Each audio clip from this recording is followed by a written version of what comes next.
السلام عليكم خياتي، ان شاء الله تكونوا كامل بخير. اليوم نديرو طبق اللي هو سمك التونه والرز. هاي ليك سمكه تاع التونه، نغسلها ونقيها مليح، نقطعها الى قطع هكذا كيما راكم تشوفوا خياتي. ونبداو على بركه الله نديرو في المقله شويه تاع الزيت. عندي زوج حبات تاع الطوماطيش رابيتهم، وتحبي ترابيهم اختي تحبي ديريهم في الاشواخ كيما يساعدك الحال.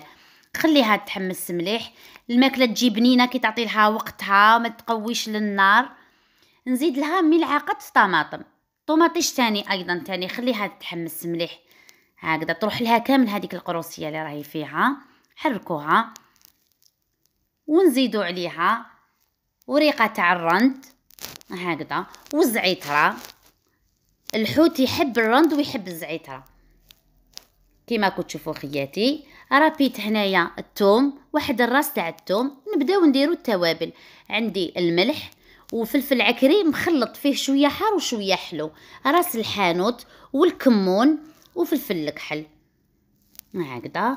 نحركو مليح كلش مع بعضاه، وهي راهي طيب غير بالعقل على نار هاديه كيما كنتو تشوفوا خياتي. حركها مليح ونعطي لها حقها في الطياب هكذا. كي تتحمس مليح نزيد لها الماء. هدايا الكاس ما عمرتوش كامل، ناقص شويه. نغطيها ونخليها بالعقل.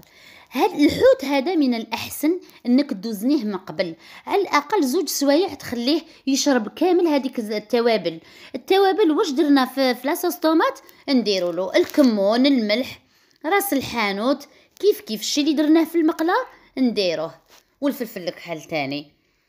هي خياتي من الأحسن يكون تحضريه من قبل. درتو في الفارينة وقليتو في الزيت يطيب على الجهة الأولى، نقلبو الجهة الثانية ونردو في لاصوص طوماط.